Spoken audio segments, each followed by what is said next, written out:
What is up, everybody? This is episode 77 of the fAnaticZ podcast, and I am Damien. What a do, Scottaboo. It's Dylan. And it is your boy Frankie. Man, the Diamondbacks have been impressive in their last games.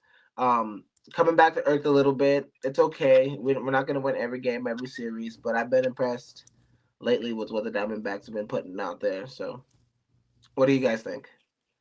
I mean, the only thing that is kind of depressing that you can say is yes, the Mariners were in first place coming into the series, but their entire division was below 500 before they won those two games against us. Now they're one game over 500.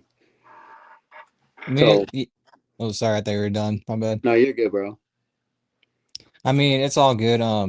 We got to come back to Earth eventually. I mean, thanks to us with our episode from 2 weeks ago, I started the little hot run the D-backs went on. But it's all good. We had to come back down to Earth because tomorrow night we start another 3-game series, a rematch against the Dodgers finally.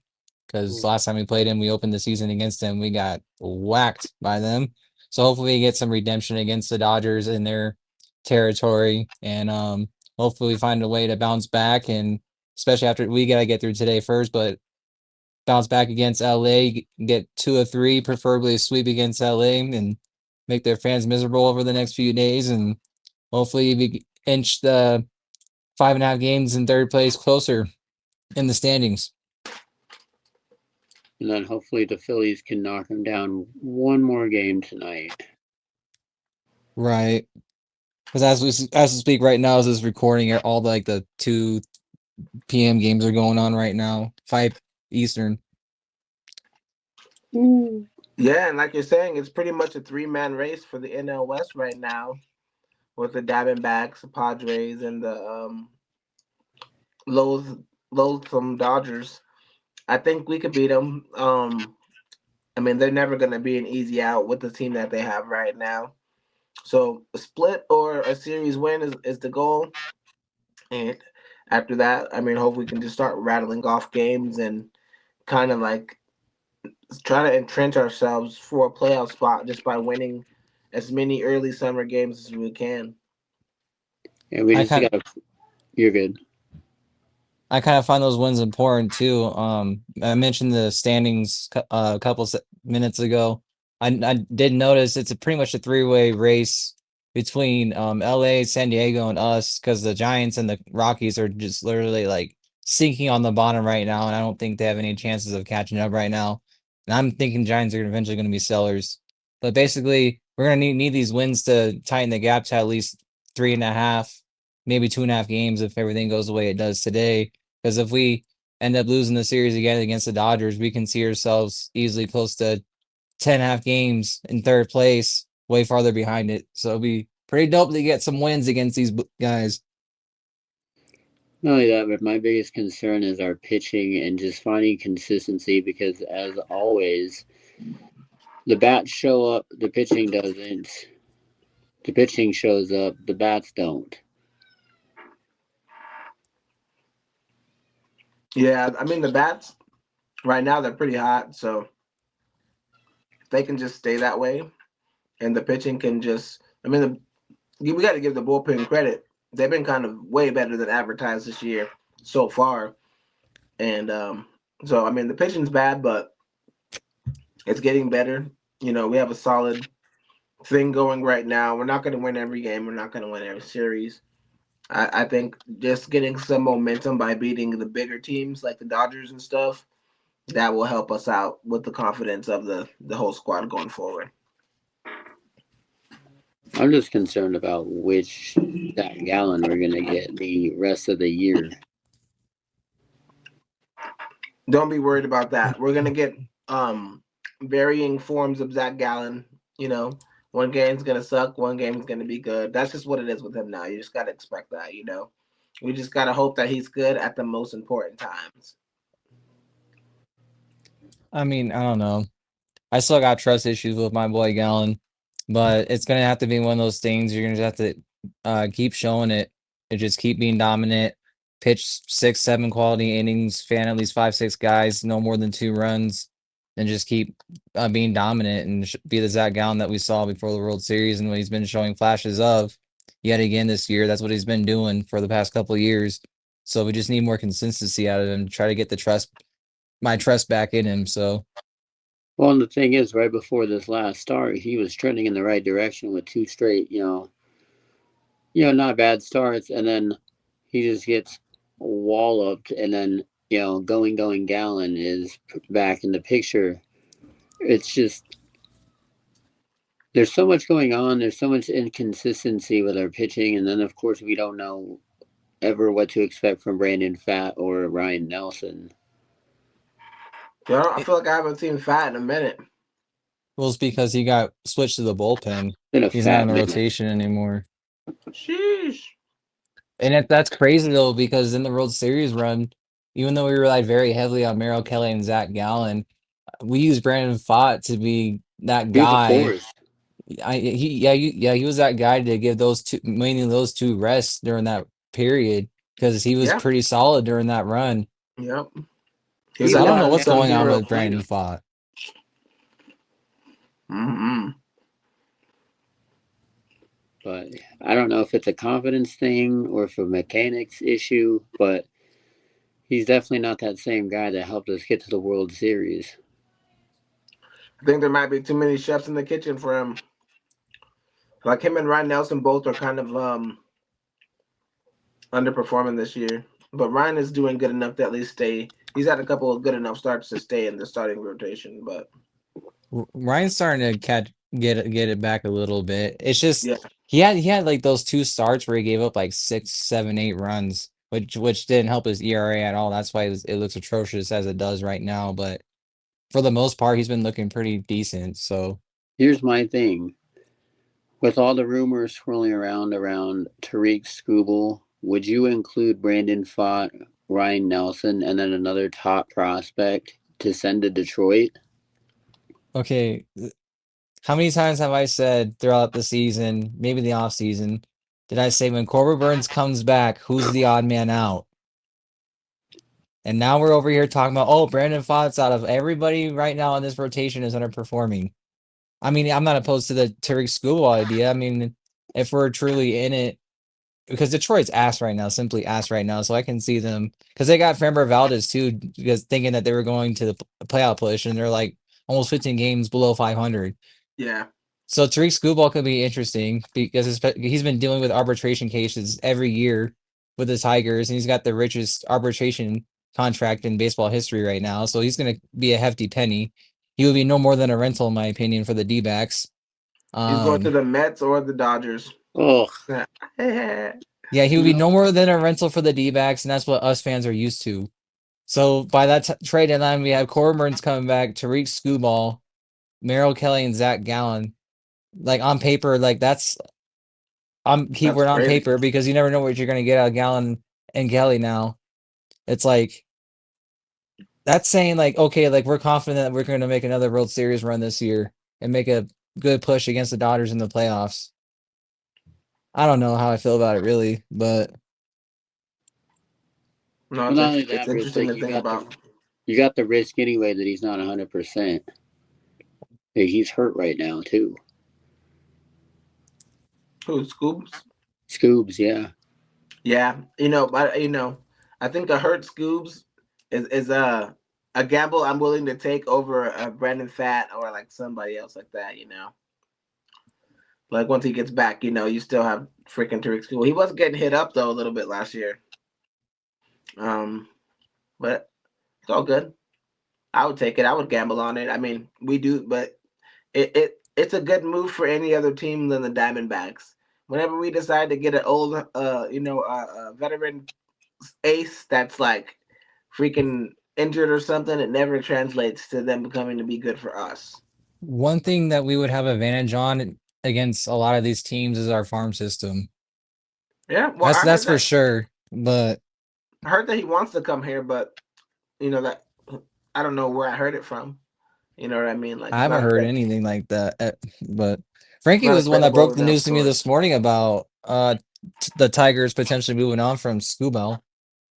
I was gonna say he's entering basically you know, they're not going to let him walk or anything. And then, of course, you got the other side where they're not going to pay him nearly what he wants, especially since they just dropped a ton of money on other players. Like, no disrespect to Scoobs, but especially coming off of the injury that he just had surgery for, they're not going to pay him the dollar that he wants. So here's a good side question real quick. Like, do you ever like on the side like listen to like Detroit like sports radio and shit if you're like bored and all that? Not Oh, me, yeah, it's no. on all the time. Well, I'm talking to Frankie because he lives there. I It's on know. all the time. I'm just joking around. But you're saying what, Frankie? It is on all the time. So like, are they saying anything about Tariq moving on, or what are they saying over there? They're not deep into it, but I mean, I've heard some rumblings, but a lot of it have been just on like SI sites, not, anything like directly linked to the organization. Hmm. Just insiders who, especially given the fact that they're not going to let him walk and that just kind of theory. So it's not even a set deal. It's just let's create some, intrigue.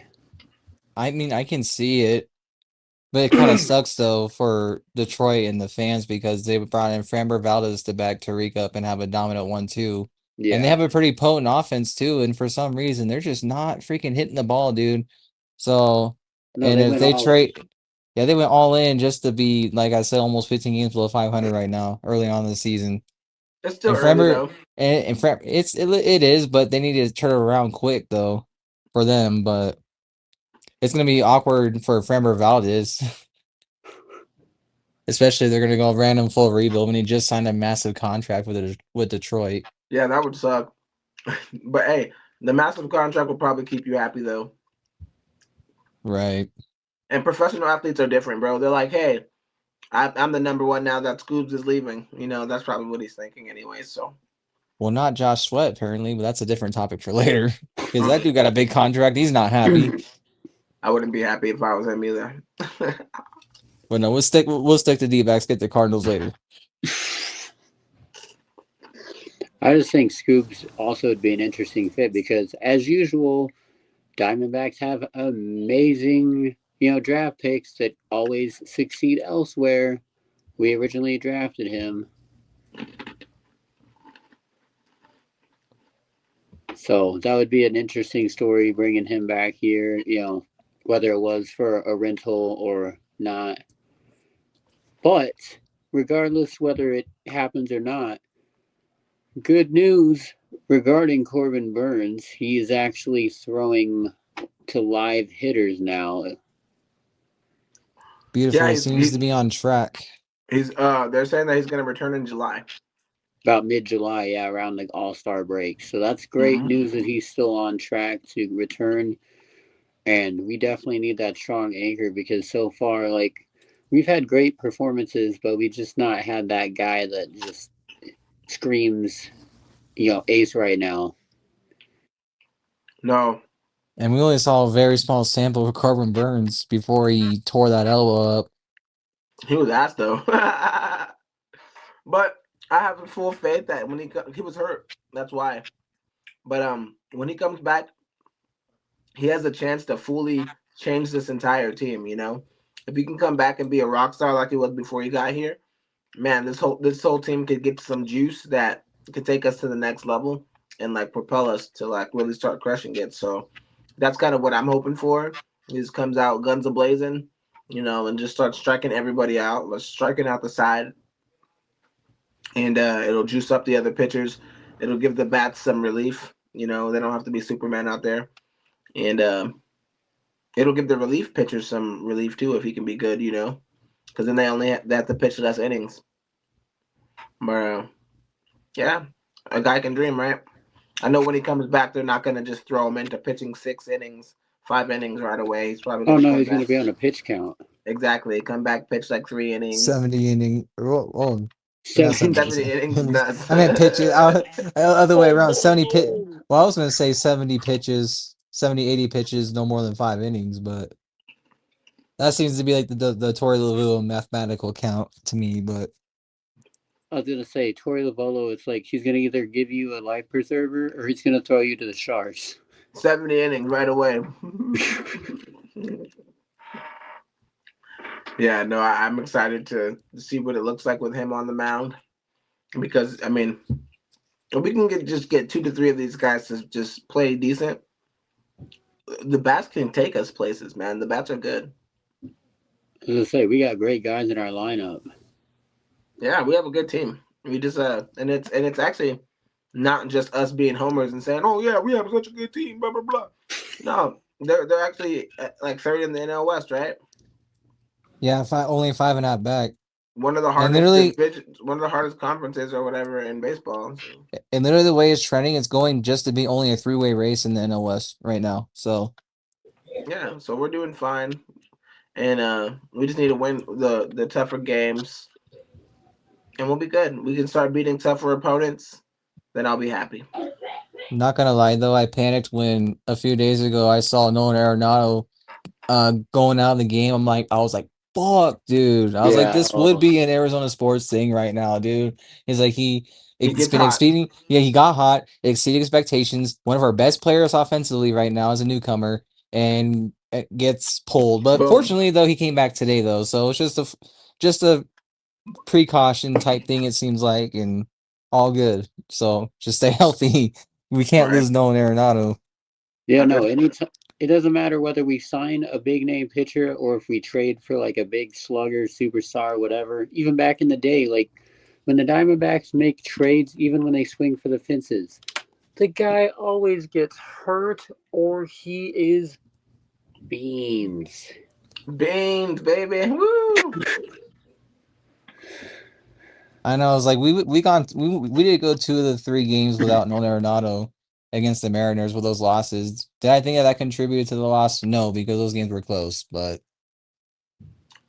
You know, it's crazy that I was looking at the Mariners lineup, and I know Gino got traded to the Reds, he but likes Jim Day. it's crazy that like why did we just keep Gino Suarez?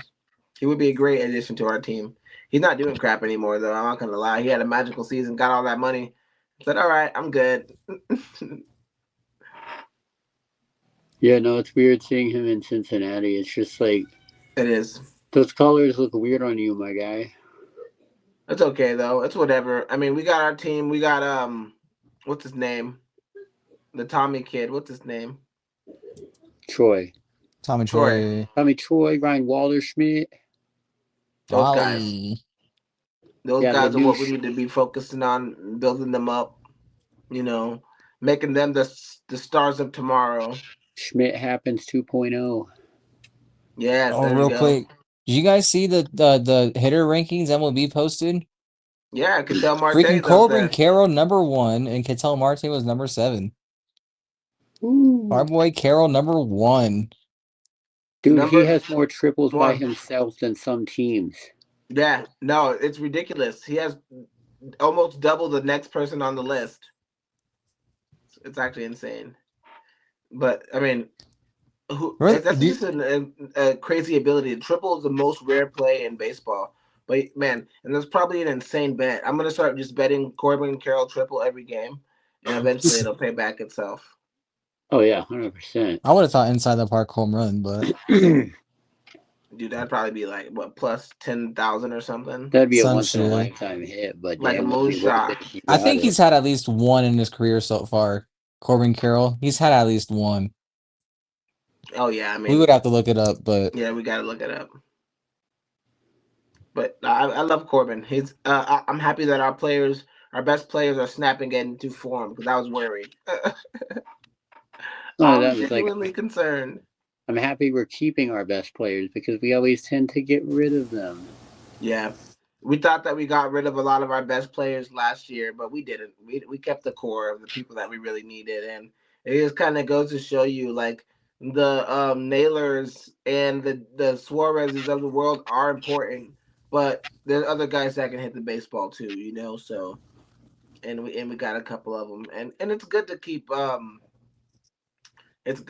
the core, like knowing that they are the heartbeat of this team. You know, like hey, no matter what happens, we got freaking some rock solid freaking hitters in Ketel Marte and Corbin Carroll. It gives the other guys something to aspire to. You know. It's not just a group of bums. Right. I love it. Yes, sir. And the D-backs topic with beat LA, yeah? Yeah.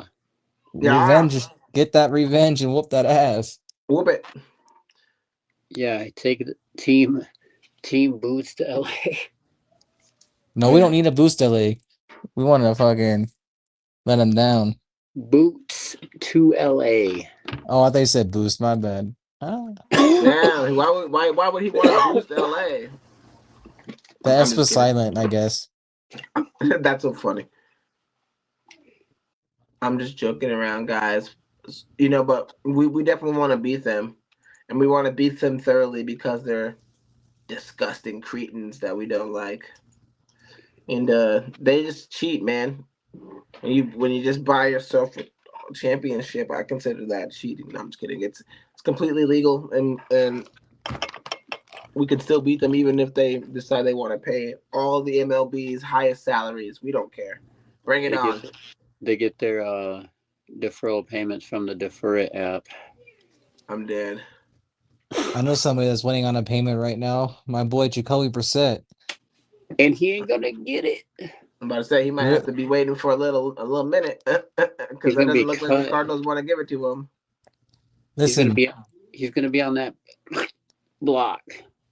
Listen, like I haven't heard one number out there, like that he's looking for. Not from Adam Schefter, ESPN, nobody. Like, oh, in the rep ballpark, Jacoby's looking for 15 million a year or some bullshit ballpark. Like nothing. No, I think they're keeping all that in house. But I'm sure that it's just like, hey, my replacements can't be making more money than me. Like Gardner Minshew's making like $4 million guaranteed or something like that. Just say his is 8, I think, and then Jacoby's deal is what I mean, and right, like you said, rightfully so. His I'm just saying guaranteed money is 1.5. Gardner Minshew's getting $4.5 million no matter what happens, and Jacoby's only getting 1.5 no matter what happens. There's more money in the contract, but that's all incentive based. Right. So, yeah, I mean that's a clear message to Jacoby that we don't give a bleep about you. So I can understand why he's pissed and why he's doing what he's doing. Do I think it's a smart time to do that strategically for your career? Heck no. I think it's the dumbest thing he could do. But I get it. We're humans. I'm sure the agent is like, "Hey, brother, we got to get paid." There's a lot that goes into it. What do you think that Jacoby's at fault, or? I don't think he's at fault at all, but you cannot warrant a pay raise for one win. I was gonna say, yeah, it really confuses me and kind of baffles me a little bit because he really didn't elevate us worth a damn when Kyler was unavailable. Well, I have a problem with people saying that actually, because when he was doing it, that's not what you guys were saying. Everybody was like, "Oh, it looks so much better with Jacoby. Oh, we're getting the ball down the field." People have to be accountable for that, and the Cardinals have to be more accountable for it than anybody by paying this man because they were the people telling him, "Oh, you're doing such a good job, Jacoby. Oh yeah, we just love the way Jacoby clicks with the other guys." And the other guys are like, "Yeah, Jacoby's great. As soon as he got in there, I started playing really well." Like, what is he supposed to think? We were moving the ball down the field more. Yes, I was going all over that, moving the ball down the field more because we didn't see a lot of that consistently with Kyler Murray. But eventually, the fire stopped with Jacoby Brissett, and we went to dog shit. Similar from what we saw with Kyler Murray. Starts hot, goes to dog shit. Jacoby Brissett starts hot, but only one went out of it, went to dog shit. Basically, it was just the same thing. It's like his flashes didn't translate to wins like some of Kyler's did. So I don't see why he's demanding the money, starter money, when he's only had one win with us. Because they told him all this stuff. Because they blew his head up and made him think he was the starter. They told him he was the starter, Who, Jonathan Gannon and Drew Petzing? No. Well, maybe. But I'm thinking more like new regime. Over the season, they're like, without not Mike LaFleur, because he Say wasn't there's no loyalty there. he wasn't a part of the situation when Jacoby got chosen over Kyler, and then when they told Jacoby during the offseason, hey, we're gonna roll with you, we're not gonna get rid of you. I don't get what they're doing, and it just what they're doing doesn't make it seem like they don't have a plan. Because why would you bring in a backup quarterback, Gardner Minshew, that makes more money than the guy you're gonna make the starter? Well, because they got rid of Kyler Murray. Well, I'm not saying that. And hold on.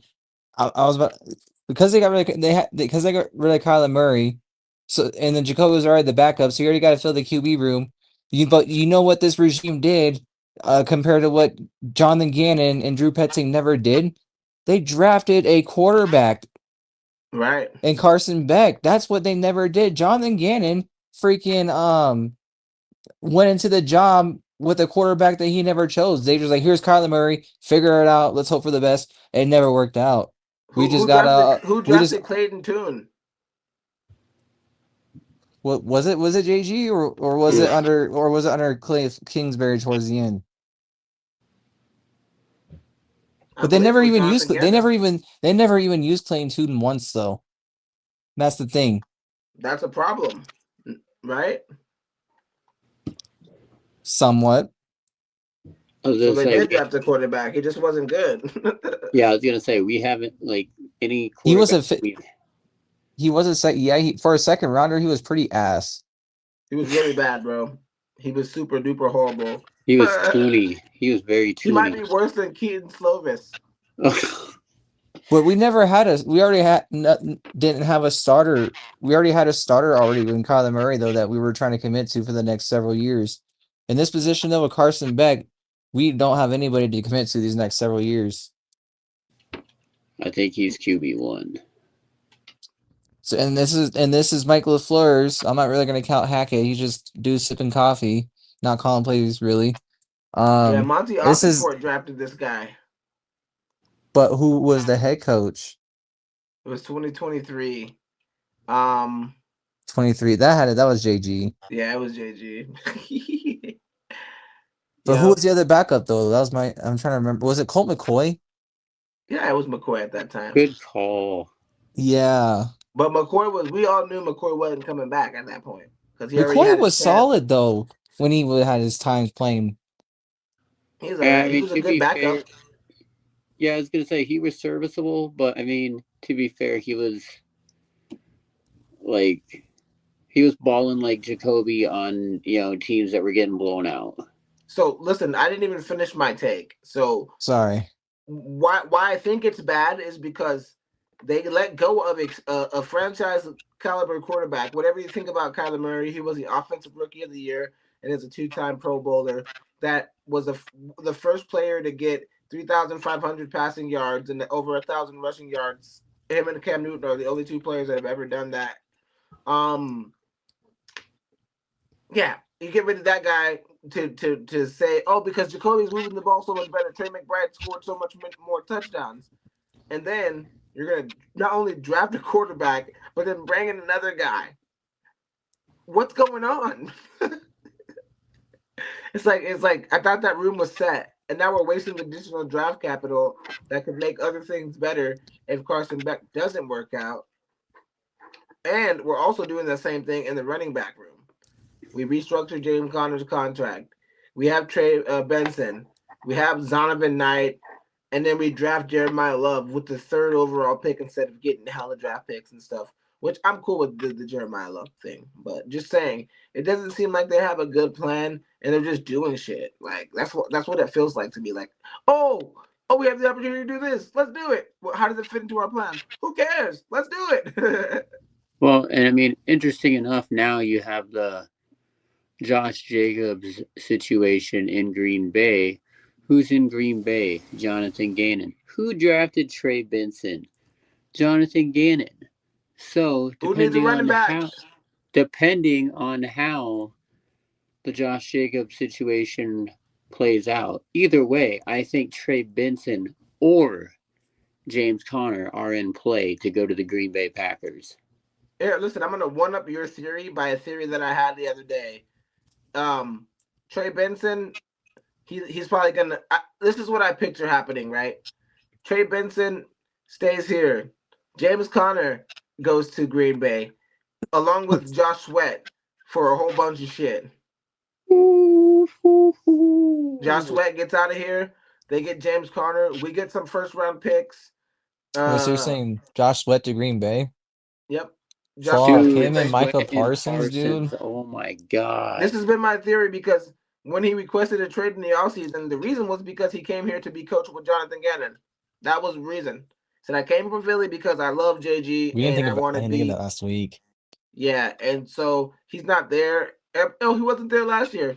Yeah, he wasn't there last year, but he didn't request a trade last year either. So this is different, and I feel like he's going to be gone. He'll probably be the first domino that falls for us in the offseason without a running back or not. I think that Josh Sweat is no longer an Arizona Cardinal, which is fine for me. This opens up that line for the young guys to get to the money. I was gonna say, you guys got we still got guys like Birch that still are super unproven. Guys like brain dead, but like you were saying, dude, the situation very well is going to unfold. But here's the thing: I think neither Connor or Benson will be on the roster because if Connor gets traded to the Packers, I think Benson's either going to get traded himself or he's just going to get cut because I feel like the Cardinals are going to be set on just using Jeremiah Love and Algier. I forgot about Algier. Yeah, we definitely can't have all those dudes. And then we'll have Zonovan Knight as like the third. And he's the change of pace. Yeah, exactly. So we can keep it pretty much James Conner, Algier do the same thing. Trey Benson and Zonovan Knight do the same thing, but honestly, Zonovan could probably pop off more of those long runs, I was which going is to say, I crazy. feel like he's got that extra burst that Benson No, might lack. he's got that bam. Mhm. Yeah. But no, just to piggyback on your theory a little bit with the Josh Sweat situation, if he's here, awesome. If he's gone and we can get him to Green Bay for some capital or whatever, even a player in return, I'm wanting guys who want to be here. I don't want guys that are distracted or who don't want to be here just trying to play out for money. Like that's not going to help us build. That's not going to help us change the culture here. So, Josh Sweat, if you're on your way out, man, thank you. But if you're still going to stay with us, more power to you too. But just figure it out. I agree. I want people that want to be here, that are excited, like Kendrick Bourne. Yes. Kendrick Bourne lights up that locker room. You know what I mean? Like his teammates talk about it. Everybody talks about it. He is happy to be in Arizona. He's happy to be with the coach. A lot of the people really like the coaches, man. I was on the ropes for a while. Like I don't know about this. I'm still not super duper hopeful, but now I'm like excited. Like okay, I want to see what these guys can do. You know, and the team seems like it's in a good place. We got Jordan Birch, Walter Nolan tearing up that front interior. We got some good linebackers. We got really good cornerbacks if they're healthy and ready to rock. We have a great offense. We just need a quarterback. If one of those guys can step in and step up, maybe the Cardinals can step out. Woo! See, Will Johnson turns to be more lockdown in year 2. Well, it's I did just some like, I want mighty to see dirty how with the much he pick can six. leap. Pick yeah. six with Will Johnson last night on Madden. Oh, nice. But no, that video that the podcast with Tyrann Mathieu that you mentioned, Damien, just the fact that Larry Fitzgerald is working for the organization, recruiting future Cardinals talent, looking in, checking in on guys, how they are, on the field, off the field, etc. Like we were talking before the show, that kind of makes me bump up Michael Bidwell a little bit in my book. And also, it's a great vote of confidence that, hey, Michael Bidwell might be a little more committed to changing the culture than we give him credit for. Well, It happened within the last 2 years that he got Fitz doing it, which is nuts because he could have been doing that for a long time. But you got to understand too, Fitzgerald is not the world's most receptive to doing that because he talked about on the same interview with Tyrann Mathieu how he didn't retire because he didn't want to cut into Kyler Murray's shine and the new team. And he's like, yeah, I just felt like it was a time where I always told myself I'm not going to do the whole ceremony thing. I'm just going to dip off and let the young guys, continue the mission. But he was talking about the Cardinals from a us and we standpoint, and I love when players do that were really important to the team because you know I noticed like Amari Stoudemire, he does it too, like an us and we. Um, Players that go play elsewhere, like Tyrann Mathieu, for example, he says the Cardinals, the Cardinal. I think he considers himself like a saint or something, because he's from New Orleans or whatever. But it felt good to hear Larry Fitzgerald like talk about the future of the team and how he's hopeful and how he wants us to win as much games as possible and how he's happy that they could get that caliber of player and he could be involved. And it just made me feel good because I didn't know how he felt given the way that he just disappeared without really saying anything.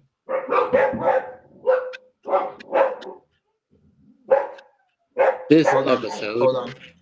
doggy approved. Right. Our sponsors, Petco. Look at me. Chewy. Right. This ad brought to you by Chewy and PetSmart. I'm dead. But man, also like, not to spill this while Dan's out of the room, but another cool aspect of the Larry Fitzgerald interview was the fact that Jeremiah Love had such a deep, care and connection with his son about, the fact that he's going to Notre Dame too, and he was just checking in on how school's going, workouts, etc., that kind of stuff. So just to have that kind of guy, that kind of culture, driven individual coming in, it definitely makes me feel a little bit like we're getting our next era of Fitzgerald. There's another story about Larry Fitz's kid. Did you hear about that? How he ran into Marvin Harrison during dinner, and Marvin Yeah, didn't even know who the kid was. yeah. Larry actually tells the story in the Yeah, the Tyrann Mathieu interview. Um, Literally tells the story, and it's when I think it was in Marv's rookie year, so it wasn't even recent, but he didn't know him from a can of paint, and just sat there and chopped it up with him. And at the end of the conversation, he told him who he was, and Marv was blown away. It's kind of a funny story. It's like a movie type situation. Yeah, no, Marv's a super classy dude. yeah. Basically, just advices about routes and uh, X's and O's and all that shit. And Marv was just giving him all the advice and all that. So we got some great culture in this building, and I mean, just the fact that you have a franchise legend's kid going to Notre Dame, and then you have in return a Notre Dame legend coming to the Cardinals organization. I love it. I don't want to get too far away from the Marv thing because I've been hearing that Marv has been going psycho in the practice room. Like they're saying that he's there all day, every day. He's working on his top of the route stuff. He's lifting weights. He's just like trying to become that dog that everybody. And this is what Larry Fitzgerald was saying. That interview, that video was short, but man, Larry was giving the goods. Um, so go check out that In the Bayou interview with Tyrann Mathieu and Larry Fitzgerald if you guys have time after you watch this full podcast. But basically, man, he's just saying that Marv is hearing the chirping and he's trying to go out there and basically claim his WR1 position because Michael Wilson went psycho last year and now everybody's looking at him like he's wide receiver too. So I'm sure if he's a competitor, he's not going to take that lightly. No, and I think the biggest difference going into this year that's going to be bar none from last year is the fact that Mike LaFleur is a very innovative coach. So he's not just going to target one or two players. He's going to use everybody as at his disposal. He's going to create opportunities for everybody. So not only is Wilson, Marv, McBride, Bourne, etc. going to feast, he's going to spread the ball to the backs, and we're just going to attack it multiple different ways that we didn't kind of have last year because, in my opinion, Drew Petzing just focused on one side of the field and one player, so the defense keyed in on it. Yeah, no, what I think is I genuinely believe, without seeing the offense one time, that this offense will be a better offense than the one that they ran with Drew Petzing. We got a better receiving core instead of Zay Jones and Randos. We got Kendrick Bourne, who's proven himself to be a really good receiver. We got Reggie Virgil, who I have high hopes from as a rookie. We got Trey again, Marv, and on a revenge tour, and we got Michael Wilson coming off of his best season of his life. So, and then we got Jeremiah Love to add to the confusion because he does have a CMC style out of the backfield catching situation going. So I was kind of looking at myself like a crazy person when I said that they would win 7 games. But now I can kind of see why I said that, because I really feel like this offense, if Michael Flores, who we think he is, can be really great, and I'm excited to see if the offensive line can rise to that challenge. Yeah, no, in my opinion, we definitely have a lot more offensive line talent than we've had in recent memory. And like you said, there's just a lot more talent that I can't see any reason why we can't win at least 6 games. I don't care what anybody says. Our offense can put up. I mean, even if we roll with a guy like Gardner Minshew, Carson Beck, or shoot, if Jacoby ends up showing up, getting his job back, etc., I think we can ball with him too. We have the talent. We just have to finish on defense. I think the Cardinals should do the right thing, give Jacoby Brissett like just a tad bit more than Gardner Minshew, but they made themselves into a bad situation when they gave Gardner Minshew like guaranteed money that was higher than Jacoby Brissett. You know, like come on, that means you have to get rid of one of them, right? Like, I mean, or the way they should have done it is, hey, Jacoby, we're gonna bring in another veteran presence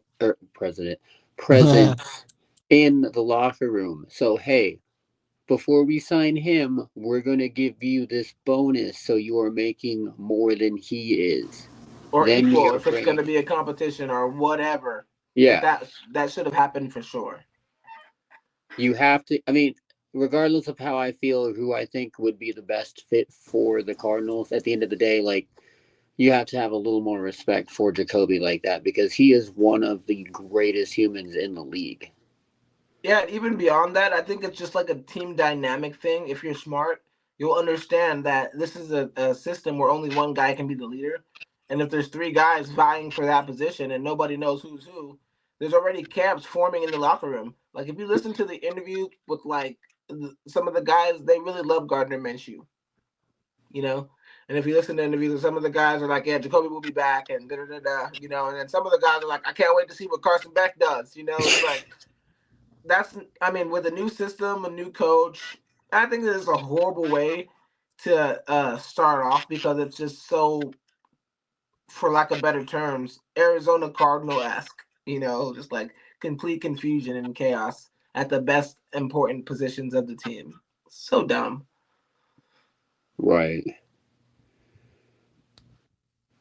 But I mean, the talent is 100% there, irregardless. And I think, Michael Furr's oh my God, is going to rock it.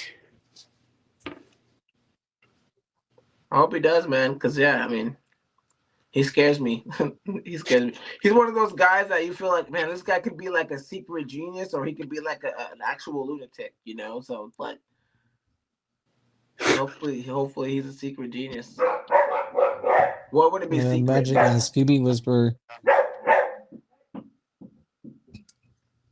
But Yeah. who?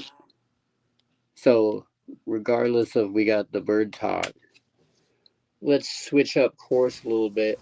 Who do we got in the surprising first since 1999 NBA Finals matchup? My I heart, think. look. Go ahead. Go ahead. Go ahead, My go ahead. heart low-key wants the Knicks because of Mikal Bridges. Other than that, I'm just there to watch, I guess.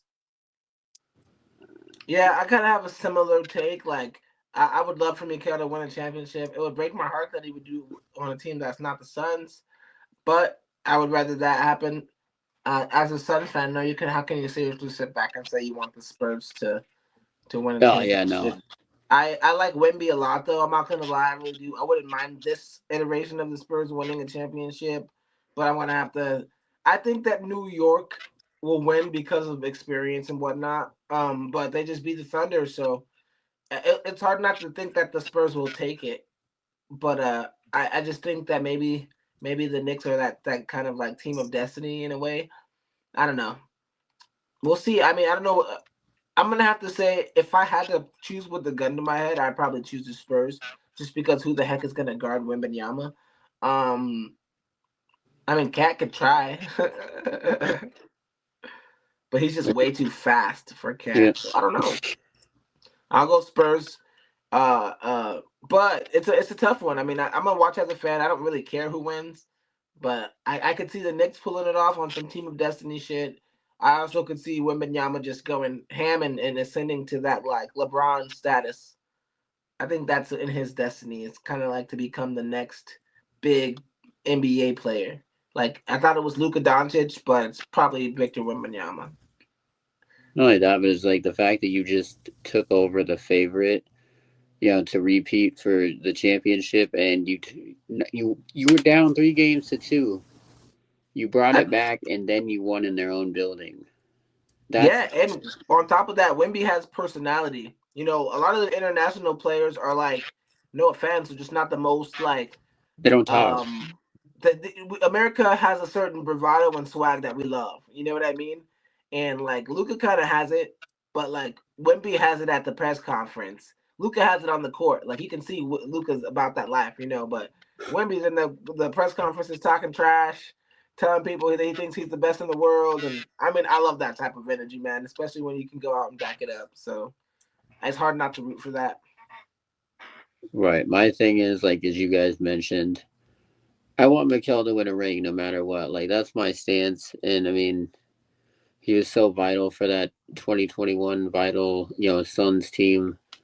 And I just want to get, you know, if one of our guys can get one, so be it. And then, of course, Landry Shamit's on that team, too. You can't forget him being a part of that Suns finals run.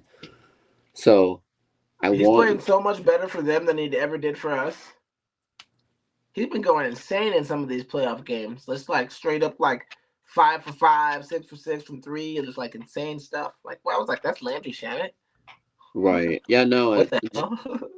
just hearing some of the ways that he got back into the NBA, it's like, What a all right, dog. dude, respect it, man. So I think honestly the Spurs are going to win the series in 6 games, but I want the Knicks to win, and this would be a career-defining moment for Jalen Brunson if he was able to topple the Spurs and win a ring before the guy, he was behind in Dallas, Luca. Yeah, and people would have to stop telling people making jokes about Mikal Bridges' contract because, or not his contract, but How many picks what he he was got traded traded for? for.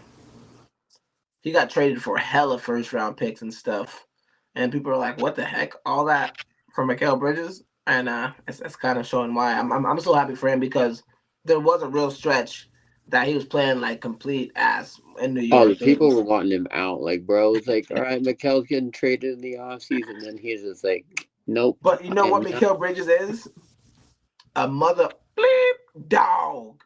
Dude, he And you know still what? hasn't missed a game since high school. Exactly. And you know what dogs do? They get doggier in bad situations or tough situations. So when you get in the playoff with a dog like Mikal Bridges, all he's going to do is rise to the occasion and ball on this sucker. So good luck, Mikal. I'm rooting for the Knicks. Although I just made it sound like I was rooting for the Spurs because I do love Wembanyama. I definitely want the Knicks to win. I wouldn't be surprised. This is one of those NBA finals that we're blessed to be able to watch. It's going to be a good one all the way through, I believe. So I love it. Definitely a different flavor than we've been used to seeing. Yeah.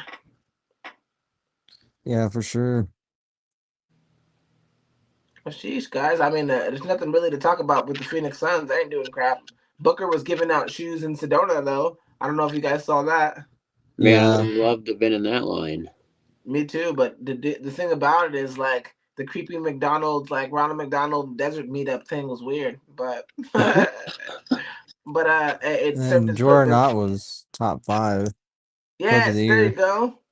That's right. Shout out to you, Jordan. Now you did a wonderful job. And it's only going to get better. Yeah, I wonder what's gonna happen now that the Thunder lost. They're gonna try to get Giannis or something crazy, and we're gonna be able to get something from. They gotta get under the second apron, so maybe we can benefit and take some like a J Dub or something from them.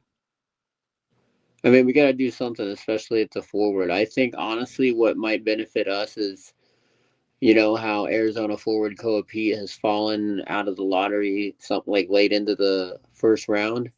I think if he's still hovering in that late-ish 20s realm, I think the Suns are going to trade up and get him. It'll be interesting to see what they trade. I can tell you one thing: Royce O'Neal, Grayson Allen, Dunn. One of those three players will not be a Phoenix Sun next year. Oh, guaranteed. And And if honestly, you I add wouldn't be Mark Williams to that list, the probability skyrockets off of the charts. I would not be surprised if at least two of those players were traded a part of a package to bring somebody else in. At this point, we're gonna have to do it because this next year will actually be a super good year because the Thunder just lost. They might have lost their invulnerability, right? The Spurs, who knows? Teams. It's hard to go back to back, right? The Denver Nuggets look like they're in shambles. Really, honestly, I'm not gonna lie. The Timberwolves, kind of in the same situation. The Rockets, they're not as strong as everybody thought they would be. The Suns have a real legitimate chance to and depending on where Giannis ends up going, he could go, and he wants to stay east, is what I heard. But I was gonna say he's not coming here. I don't want any more blow up projects. yeah, I don't want that either. Yeah, Honestly, neither do I. at the end of the day, everybody's like trade Jalen Green. And I'm like, no, Jalen Green proves that he can stay here, man. Why do we got to trade everybody right away? Like, let this man try to be a part of the team. Not only that, but it's like as we've all mentioned before, Jalen Green, Dylan Brooks, and Devin Booker had very little time together on Facts. the court last year. Let's Yeah, see I what don't they care can about. do. Good. Let's see what we can do with them before we think about doing anything else other than upgrading our center position. Right. I don't care about like the little depth moves and bench guys and shit, but don't fuck with the starting lineup. And we got to keep one. We have to keep one of the Grayson Royce pair, I'll keep but Grayson. not both. Right. Not both though. Maybe we can get like a Nas Reed or something for the power forward position. That would be good. We got to keep Grayson though because I love to Royce, but like I feel like Grayson's on that level where he can be the defensive anchor you need, but then also if you need him in a mine, he can score 40. I Yeah, don't I feel like have they're. belief in Royce O'Neal hitting many 40 games. I feel like they're very similar though because even though Royce O'Neal doesn't hit those games, he does have those games where he'll go crazy from three, and he does have those games where he'll hit a crazy 3 pointer at the end of the game to like seal the deal or like put us ahead to where it's comfortable. Like Royce O'Neal is low key like a glue connector guy. He's like a better Josh Okogie type of presence. But yeah, I wouldn't mind either one of those guys. I think you could probably get more for Grayson because he can play defense. I mean, they both can play defense too, but Grayson has a higher offensive Yeah, ceiling, ceiling. I believe. So I don't know, man. It just depends. Like we have to get a point guard too. We're not good at point guard. We're not set. Like Colin Gillespie can't be the starter. Jordan Goodwin, he's growing on me a lot, but I don't know if he's a starter in the NBA. Let's see what Jaden Bradley can do. Yeah, let's see what Jaden Bradley can do. Let's see what Zaza Morant can do out here in the Sun Valley of the Sun. But that we don't have to blow it up to get Ja. I don't want to trade anybody important. So if we have to trade anybody important to get them, then screw it. We'll get someone different. See, I feel like Memphis is gonna at least want Jalen Green for Ja. No, that'd be stupid. Yeah, we're not doing that. Jalen Green can stay. If it's going to be anybody important, then the answer's no. Dylan Brooks, you're going back to Tennessee. That's so funny. No. It would be like Royce O'Neal, Ryan Dunn, you know what I'm saying, and like maybe the one pick we have in the draft. So 47. I don't know if that's enough for John Morant. He said he's not suiting up for him anymore, so they might as well take what they can get. That's true. I would love to reunite him and Dylan Brooks. I was gonna say Dylan Brooks is not gonna be a part of that deal, my guy. No, He gets Dylan passed around Brooks would like be a the blunt reason why anyways. It's a business. Dylan Brooks would be the reason why he would come here. I think literally if that would be too much.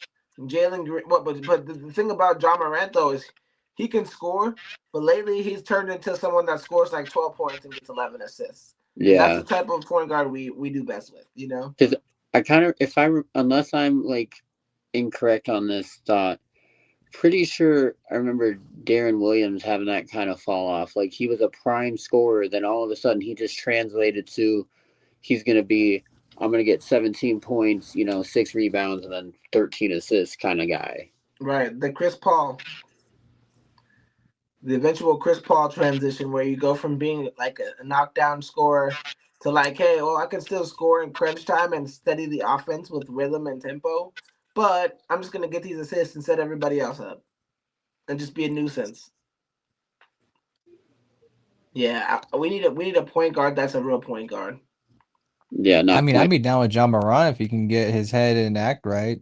Me too. If they could make it work to where we could keep our team exactly the same, He I just would needs to love be that. mentally sane, and then I'll be down. I think I mean, at this point, you're rich and you got all this shit going for you, and you just keep messing up, and it gets to a point where it's like, all right, maybe I should just, go back to being on top of the world. John Moran was being discussed to maybe be the face of the NBA. Now it's not even a question. He's not even in that discussion whatsoever, you know? No, So, he was almost the face for friggin' Live PD.